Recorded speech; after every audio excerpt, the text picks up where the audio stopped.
I'm Ben Meiselas from the MeidasTouch Network. Let's talk about the first Republican debate, the first debate of the primary season for the presidential nomination took place in Milwaukee, Wisconsin. There were 8 Republican candidates who qualified, and as the Martha McCallum and Brett Baer asking the questions, they made clear these were the 8 that decided to show up, a clear reference to Donald Trump not showing up. Donald Trump gave an interview instead to Tucker Carlson. So you had Martha McCallum, Brett Baer were asking the questions, and then you had 8 contenders. You had Ron DeSantis, Vivek Ramaswamy, former Vice President Mike Pence, Nikki Haley, Chris Christie, Asa Hutchinson, Senator Tim Scott, and Doug Bergen, a name that really wasn't all that known before this and probably not that known after this, governor of North Dakota. Let's kind of break down what happened. So before the debate even began, you have Ron DeSantis being very weird. You see him with getting the makeup put on. Filipkowski was able to find this clip right here, our editor-in-chief at MeidasTouch.com. The first topic was, there it is again, the first topic was Bidenomics. We know right now that the United States GDP is the fastest growing of all G7 nations, and the United States has controlled inflation better than all G7 nations, actually has the lowest inflation thanks to things like the Inflation Reduction Act, but that didn't stop the MAGA Republican candidates from lying about the state and condition of our economy. But I do have to mention that a standout performance here was by former Governor Nikki Haley. And I thought she did a pretty good job here calling out Donald Trump, because what you had happen before is you had DeSantis basically saying that, you know, the Trump tax cuts were great, trickle down economics is great, Hunter Biden this, Hunter Biden that, and everybody seemed to kind of parrot that Ron DeSantis line. And really, this is where Nikki Haley, I think, separated herself from everybody else on that stage by saying that, okay, I know you want to blame the Democrats for everything, but let's not forget that Donald Trump added $8 trillion or more to our debt, more than the Democrats ever did. Here, play this clip. Scott, you've got Mike Pence. They all voted to raise the debt, and Donald Trump added $8 trillion to our debt, and our kids are never going to forgive us for this. And so at the end of the day, you look at the 2024 budget, Republicans asked for $7.4 billion in earmarks. Democrats asked for $2.8 billion. So you tell me who are the big spenders. I think it's time for an accountant in the White House. Vice President. You know, there's a lot of things that Nikki Haley said during this debate that I'll get to that I disagreed with. But I mean, that was a point that's just based on fact. Under Republicans, the deficit increased more than it ever did. Trump added more debt than any other president before him. Those are just the facts. I also want to show you this clip of Nikki Haley where she talks about how Donald Trump is the most disliked politician in America, period. And we have to face the fact that Trump is the most disliked politician in America. We can't win a general election that way.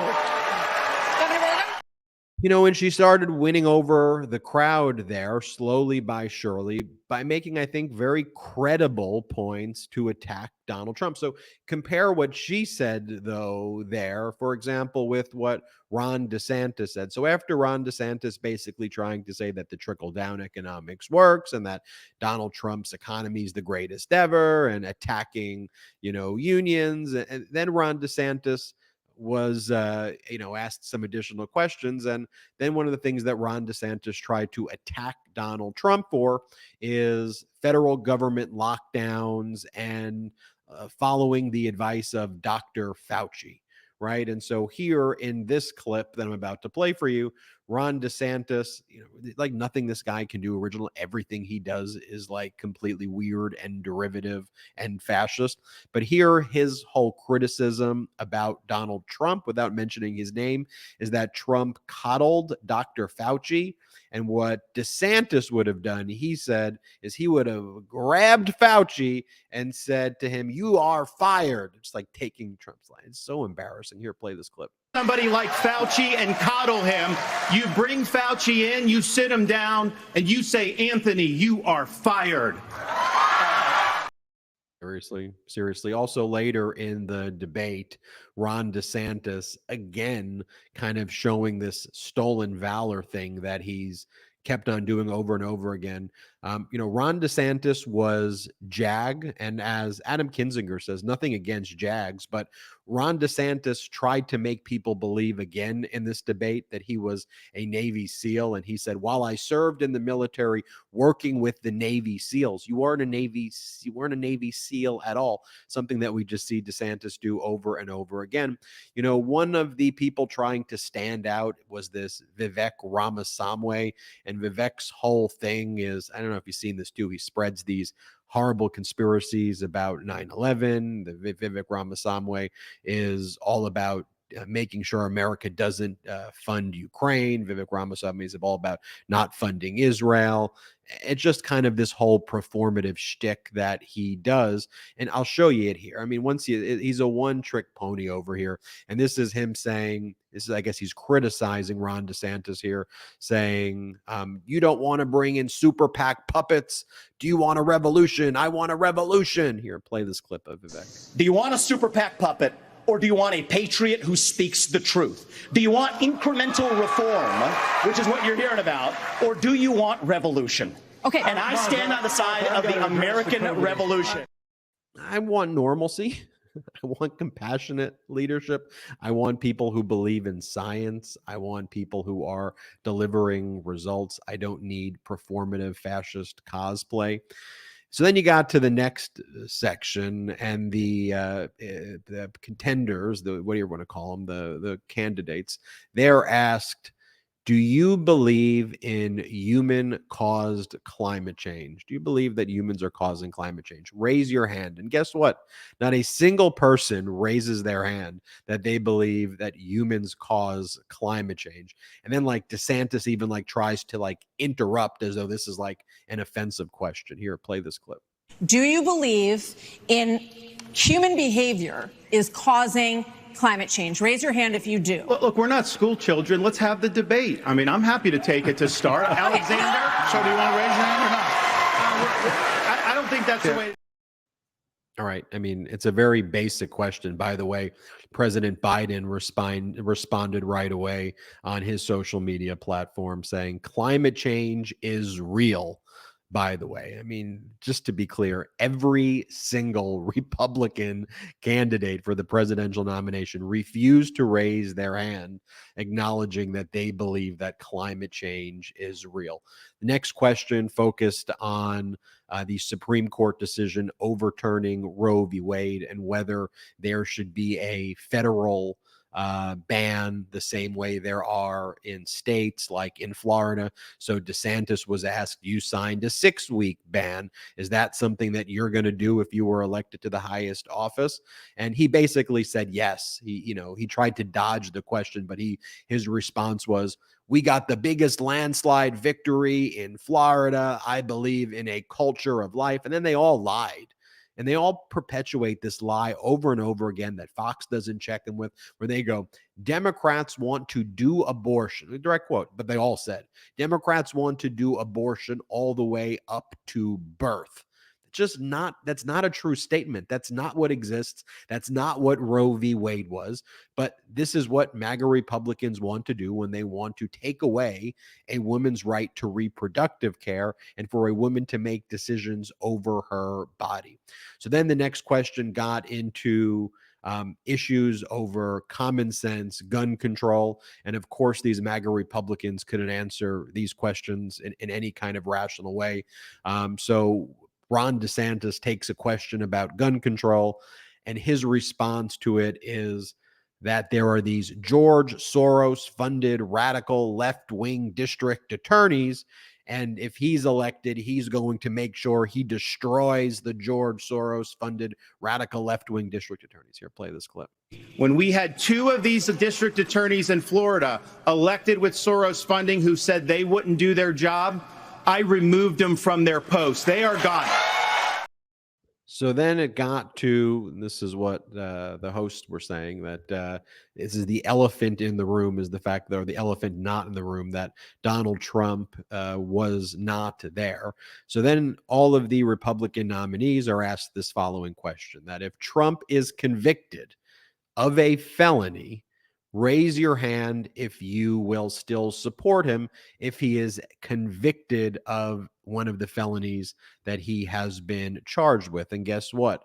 Only two of the people do not raise their hand: Chris Christie and Asa Hutchinson. Everybody else raises their hand and said that they would support him if convicted of a felony. Here, play this clip.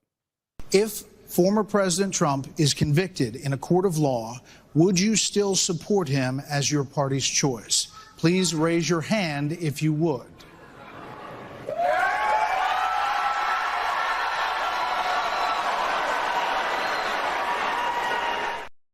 You know, I was surprised with Chris Christie. I thought he was going to be stronger.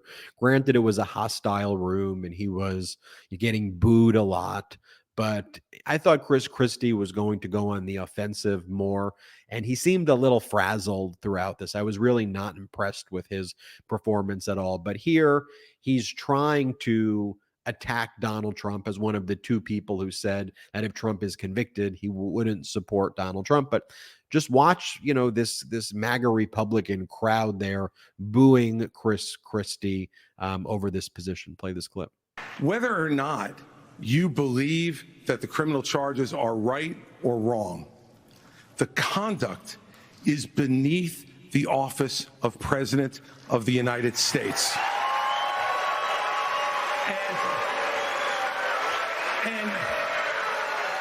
And you know, this is the great thing about this country. Booing is allowed, but it doesn't change the truth. It doesn't change the truth. Mr. Robinson. And that's what I mean. Like, at first, the crowd was kind of with him, and then he kind of invited himself to be booed. It was not one of Chris Christie's strongest performances. If you ask me who I thought performed the best, even though, again, I disagree with all of these candidates to me are radical extremists, I thought Nikki Haley performed the best. Former Governor Haley performed the best. And I think this was probably the best moment of the night for any candidate on stage, where, you had Vivek Ramaswamy, accusing others of like having their rehearsed lines, but all of his things were kind of rehearsed, and she was like, Vivek, if you put this guy in power, he's going to give Ukraine to Putin. He's choosing murderers over America, and you've got no foreign policy experience. And she really handed it to him here. Here, play this clip. This guy is a murderer, and you are choosing a murderer over a pro-American country. You're on the boards of Lockheed and Raytheon. I'm not on the boards of Lockheed and Raytheon. And Boeing came off of it, but you've been pushing this lie. You've been pushing this lie all week, Nikki. You want to go and defund Israel? You want to okay, let me address that. I'm glad you brought that up. I'm going to address each of those right now. This is the false lies of a professional politician. There you have it. Under your watch, so the reality make America less safe. You have no foreign policy experience, and it shows. And you know what? It shows. Thought that was a very, very powerful moment there. And then, they went in, and the final topics were the rise of China militarily and education. And that's where the MAGA Republicans just went in and they gave their performative tough guy shtick about China with no real substance to their policy, just saying China is bad and we need to focus on it. And it's like, okay, well, what are you going to do? What kind of diplomatic policies are you going to pursue? And then they talked about education, and all the MAGA Republicans basically expressed that it should be kind of the parents' choice about what they want to teach their kids, unless, of course, the MAGA Republicans take power. Then they're going to burn books and they're going to tell other parents what their kids can and can't learn. And so, I think seeing everybody on stage like that together, and seeing that at least 6 of the 8 of them would support Donald Trump if he was convicted of a felony, and then seeing that none of them believe that climate change is real, and just seeing the performative BS. These really aren't serious people at all. at all. But if I had to say who performed the best, I would say Nikki Haley was by far, the standout there. I thought Chris Christie underwhelmed. Ron DeSantis was just being Ron DeSantis. It's not going to move the needle. I thought Vivek Ramaswamy, got it handed to him by Nikki Haley right there, and comes off as erratic and amateurish. It's probably the nicest compliment I could give him. No one else really stood out. I thought former Vice President Pence, although we didn't show any clips of him, he did his whole Pence shtick, and and he did fine, but it's not gonna move the needle. But folks, these are very not serious people. And then the whole Fox performance there was just putting on this kind of propaganda theater piece. And that's one of the reasons why I'm not going to cover the full 2 hours here of it. Like, I'm not going to amplify the Fox propaganda. I want to, in a very abbreviated form, show you what went down. If you want to watch the full thing, where you can watch it.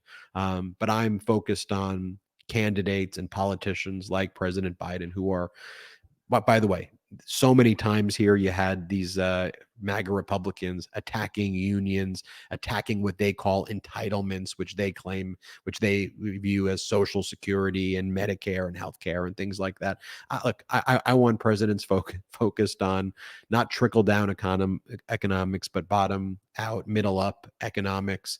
I want to focus on politicians who want to lower prescription drug prices, who want to help the 99% of Americans, not provide favors to billionaires, and give billionaires unfair beneficial treatment. I want presidents and politicians who are focused on equality, making sure women can control their own bodies. I want politicians who are focused on veterans and protecting Social Security. And none of that was, discussed, or if it was, those propositions were attacked during this debacle of a debate. I'm Ben Meiselas from the MeidasTouch Network. That is my abbreviated recap. Go to MeidasTouch.com for all the breaking news and additional coverage of the debate. Have a great day. Go to MeidasTouch.com and hit subscribe. Lock him up! Indictment season is upon us. Celebrate with the new Indictment Season t-shirt and v-neck exclusively at store.MeidasTouch.com.